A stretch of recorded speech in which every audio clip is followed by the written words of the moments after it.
आज की इस क्लास में मुताला करेंगे बच्चों हमारी दरसी किताब जान पहचान के सबक नंबर 8 का, जिसका उन्वान है रुबाइयात।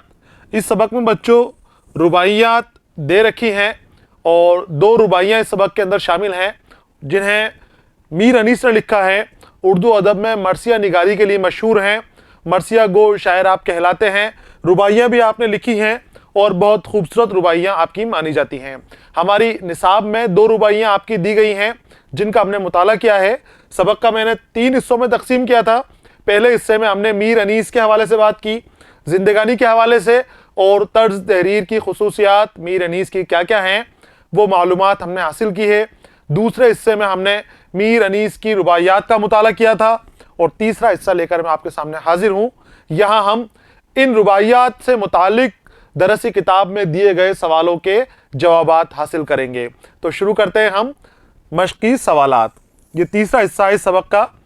देखिए बच्चों, मशकी सवालात में पहले आपके लिए गौर करने वाली कुछ बातें बताई गई हैं। यहाँ कुछ नुक्ते हैं जिन्हें आपको गौर करना है। जिन नुक्तों के ऊपर ये बातें और ये नुक्ते मैं आपको पहले ही समझा चुका हूँ, मैं आपको इनके बारे में तफसील से बता चुका हूँ।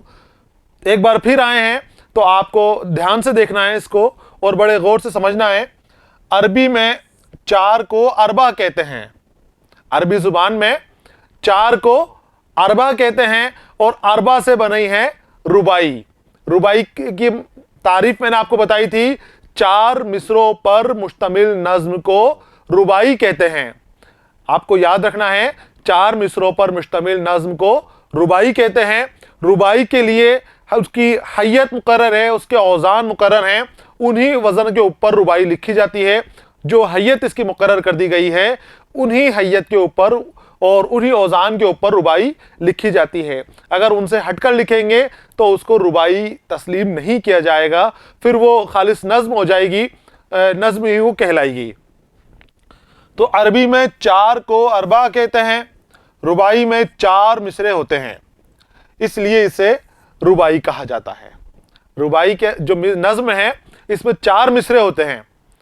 हर शेर के अंदर जो नज्म आप देखते हो या गजल देखते हो, एक शेर के अंदर 2 मिसरे होते हैं, आमने सामने या ऊपर नीचे, जो हम वजन होते हैं। और रुबाई के अंदर ऐसे 4 मिसरे होते हैं। 4 मिसरों में पहला, दूसरा और चौथा मिसरा हम काफिया और हम रदीफ होता है, वजन उसका बराबर होता है।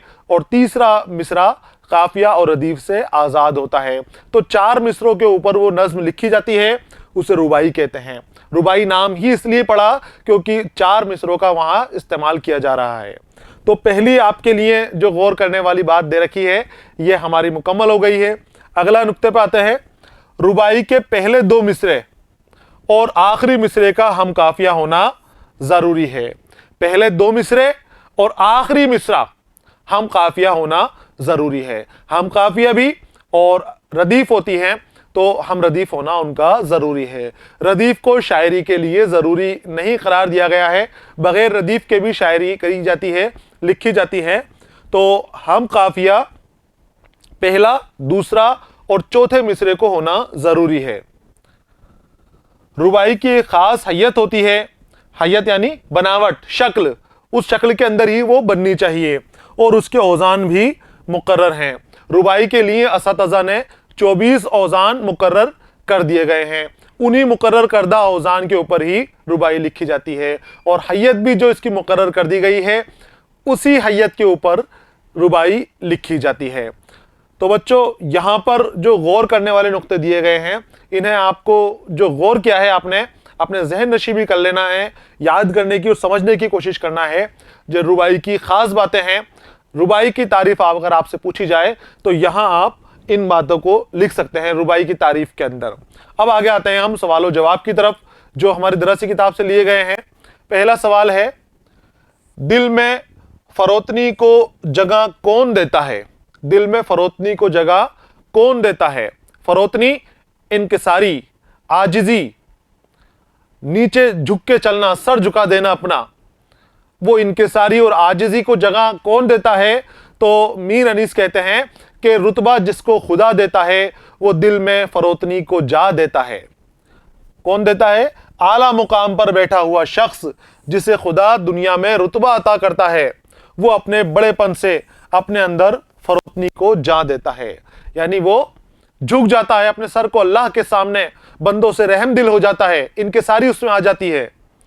जैसे कोई फलदार दरख्त के अंदर जब फल लगते हैं तो वो झुक जाता है, वही इनकिसारी इंसानों के अंदर भी आ जाती है कि जिसको हकीकत के मालूम चल जाता है, जिसको बड़े रुतबे को अल्लाह ने बैठा दिया और उसको अक्ल भी दे दी, तो वो अक्ल आने के बाद, बड़ा रुतबा आने के बाद, मालो दौलत आने के बाद और रहम दिल हो जाता है और इनकिसारी उसके अंदर आ जाती है। और अगर इनकिसारी नहीं आए, वो अगर अकड़ता रहे, खुद अपनी तारीफ करते रहे, तो फिर वो कम अक्ल है, वो बददिमाग कहा जाएगा, जो अपनी सना आप करते हैं। तो पहले सवाल का जवाब है, आपको नोट कर लेना है इसे। अगले सवाल पर आते हैं। ये कहता है आपसे कि अपनी सना आप कौन करता है? सना यानी तारीफ। अपनी तारीफ कौन करता है? कौन अपनी बयानबाजी करता है अपने बारे में, बड़ा चढ़ाकर अपनी खूबियां बयान करता है? तो शायर कहते हैं कि जो अपनी तारीफ करते हैं वो तही मगज होते हैं, कम अक्ल लोग वो होते हैं जो अपनी तारीफ आप करते हैं। एक कमजर्फ इंसान ही अपनी सना आप करता है। कमजर्फ, जिसमें जर्फ की कमी हो, जिसमें मादा नहीं हो, कम अक्ल हो, बददिमाग हो, हकीकत का जानकार नहीं हो, जानना नहीं चाहता हो, लापरवाह, सभी इसके अंदर शामिल हो सकते हैं। वो सब अपनी सना आप करते हैं। वो बेवकूफ भी है, वो बददिमाग भी है, वो बदअक्ल भी है, वो बददयानत भी है। कई तरह के अल्फाज अपनी सना आपके लिए इस्तेमाल कर सकते हैं। तो कमजर्फ और तही मगज लोग, बददिमाग लोग अपनी खुद की तारीफें करते हैं, हर जगह अपने ही बारे में बातें बयान करते हैं, अपनी ही खूबियां लोगों के सामने जाहिर करते हैं। जबकि जो अक्लमंद होते हैं और जिन्हें अल्लाह मर्तबा देता है, रुतबा देता है, उनको अपनी तारीफ किसी के सामने करने की जरूरत नहीं है। उनकी खूबियां खुद ब खुद लोगों के सामने आ जाती हैं। जो वो नेकियां करते हैं, जो वो भलाई करते हैं, लोगों के साथ रहमदिली का सलूक करते हैं, तो वो खुद ब खुद उनकी तारीफें दूर दूर तक फैल जाती हैं, उनकी शोहरत दूर दूर तक फैल जाती है। जबकि जो कम अक्ल हैं वो खुद की तारीफ खुद ही करेंगे, अपने बारे में ही बताएंगे। तो ये इंसान को परखने का पैमाना भी है बच्चों, कि आप जब किसी से मुलाकात करो तो आप देख लो कि वो बातें करते हुए सिर्फ अपनी ही तारीफें करता है, अपने ही अपने बारे में बताता है, अपने खानदान के बारे में बताता है, अपने आसपास के बारे में बताता है, और हर बात में वो चाहता है कि मेरी ही तारीफ हो, तो वो कम अक्ल है, वो बददिमाग है, इसलिए उसमें समझ नहीं आई। और जो आला लोग होते हैं, बुलंद मर्तबा लोग होते हैं, वो बुलंद मर्तबा रहेंगे, लेकिन उनके ज़ात में खामोशी रहेगी, सुकून रहेगा। उनसे बात करेंगे तो ज़्यादा वो अपने बारे में बात नहीं करेंगे, सिर्फ जो बात करनी है, जो मुद्दा उनका है, उसी पर बात करेंगे, और उसके बाद ज़्यादातर वक्त वो खामोश रहेंगे। तो दोनों सवालों के जवाब पहले और दूसरे के एक साथ जुड़े हुए हैं, दोनों को आपको जोड़ के सीख लेना है। सवाल नंबर 3 की जानिब आते हैं। खाली ज़र्फ की सदा देने से क्या मुराद है? खाली ज़र्फ, खाली बर्तन। खाली बर्तन को जब आप बजाओगे तो वो तेज आवाज करता है, और अगर उस बर्तन में कोई चीज भरी हुई हो, कोई गेहूं वगैरह भरा हुआ हो, पानी भरा हुआ हो, या कुछ और वजनदार चीज अगर आपने उसके अंदर डाल दी और फिर उसको बजाओगे किसी चीज से, तो वो आवाजें नहीं करेगा। खाली बर्तन ज्यादा आवाजें करता है। तो ये उस खाली बर्तन से खाली दिमाग लोगों के बारे में बता रहे हैं कि जिसका दिमाग खाली होगा, जो कमजर्फ होंगे, तो वो अपनी तारीफें खूब करेंगे, खूब बोलेंगे, चिल्लाएंगे, खूब अपने बारे में बताएंगे, जरा जरा सी बात पर गुस्सा हो जाएंगे, लोगों के ऊपर बेरहमी करेंगे, जुल्म सितम करने की कोशिश करेंगे, जरा जरा सी बात के ऊपर परेशान हो जाएंगे। तो वो क्यों परेशान हो रहे हैं? क्योंकि वो अंदर से खाली हैं। उनके जज्बात की जो है उनको रोक नहीं पाते हैं, वो अपने जज्बातों को काबू में नहीं कर पाते हैं, अनकंट्रोल हो जाते हैं, फौरन अनकंट्रोल हो जाते हैं। चिल्लाना, पुकारना, अपनी तारीफें करना, अपने बारे में बताना, जरा से कोई उनकी बुराई कर दे तो गुस्सा हो जाना, तमतमा जाना, ये कमजर्फ लोग होते हैं। तो खाली ज़र्फ की सदा देने से मुराद ये है कि जो इंसान जितना हल्का होगा, यानी कमजर्फ होता है, वो अपनी बड़ाई उतना ही ज्यादा बयान करता है। जैसे कि खाली बर्तन के गिरने से तेज आवाज पैदा होती है, जिस तरह से खाली बर्तन तेज आवाज करता है, उसी तरह से खाली इंसान भी तेज आवाज करता है, अपनी ही सना करता है, अपनी ही बड़ाइयां वो करता है। आपने कहावत भी सुनी होगी, थोता चना बाजे घना। थोता यानी खाली, जो खाली चना होता है वो जब चनों को साथ में हिलाओगे तो उसमें से तेज आवाज आएगी, और अगर उसमें मादा भरा हुआ है तो फिर वो आवाज नहीं करेगा। ये सवाल नंबर 3 का जवाब है, जिसे आपको लिख लेना है अपनी नोटबुक में। सवाल नंबर 4 है, शायर ने दुनिया को सराय फानी क्यों कहा है? शायर ने दुनिया को सराय फानी कहा है। रुबाई, दूसरी रुबाई जो थी मीर अनीस की, उस रुबाई में पहले मिसरे में कहते हैं, ये दुनिया अजब सराय फानी देखी, ये दुनिया अजब सराय फानी देखी। सराय फानी, दुनिया को सराय फानी कह रहे हैं।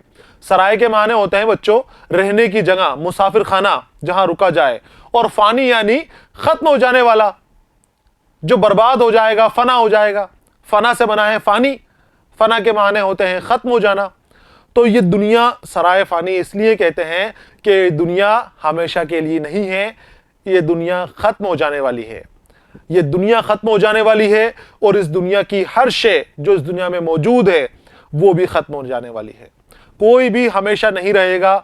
जो यहां पर आया है उसको जाना पड़ेगा, जो पैदा हुआ है उसको मरना पड़ेगा। तो शायर कहते हैं कि दुनिया सराय फानी है, यहां पर खत्म हो जाने वाली चीजें हैं, खत्म हो जाएगी दुनिया भी, हमेशा नहीं टिकने वाली। शायर ने दुनिया को सराय फानी इसलिए कहा है कि कोई भी दुनिया में हमेशा रहने के लिए नहीं आया है, और हर शख्स एक दिन मरना है। हर शख्स को एक दिन मरना है, कोई जिंदा नहीं रहेगा, सबको जाना है छोड़कर। दुनिया में इंसान कुछ दिनों का मेहमान है, और दुनिया उसके लिए, दुनिया हमेशा रहने वाली एक सराय है। ये दुनिया उसके लिए सराय है। जिस तरह से सराय में मुसाफिर आते हैं और फिर चले जाते हैं, फिर मुसाफिर आते हैं, फिर हर वक्त गुजार के अपना निकल जाते हैं अपने कामों से, तो इस दुनिया में भी यहां पर लोग आते हैं, वक्त गुजारते हैं, बड़े होते हैं, जिंदगी गुजारते हैं, सारे काम करते हैं, और एक दिन इस दुनिया से विदा हो जाते हैं। ये दुनिया सराय फानी है, और ये दुनिया भी खत्म हो जाएगी। लोग तो आ रहे जा रहे हैं, इस दुनिया की हर चीज तो खत्म हो रही है, आखिर के अंदर ये दुनिया भी खत्म हो जाएगी, ये दुनिया भी नहीं बचने वाली। यह है सवाल नंबर 4 का जवाब। सवाल नंबर 5 की जानिब आते हैं।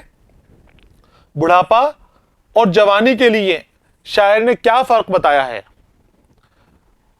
जो आकर न जाए वो बुढ़ापा देखा, सराय फानी के अंदर कह रहे थे ना वो, कि जो आकर न जाए वो बुढ़ापा देखा, और जो जाके ना आए वो जवानी देखी।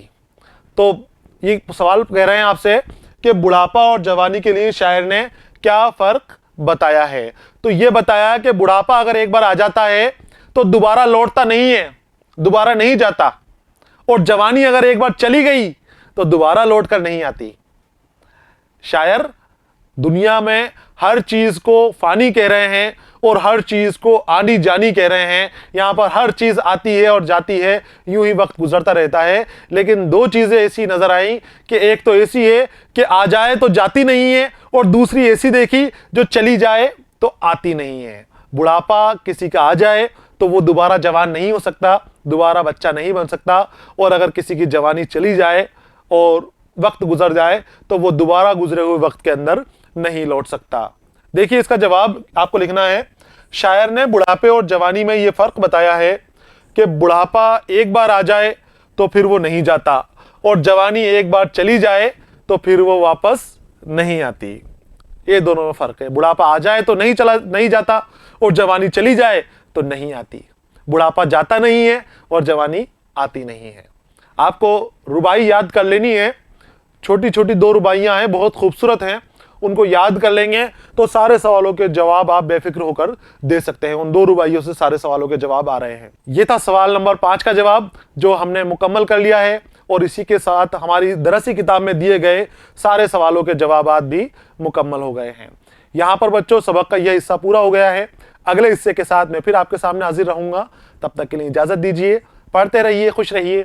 अलविदा।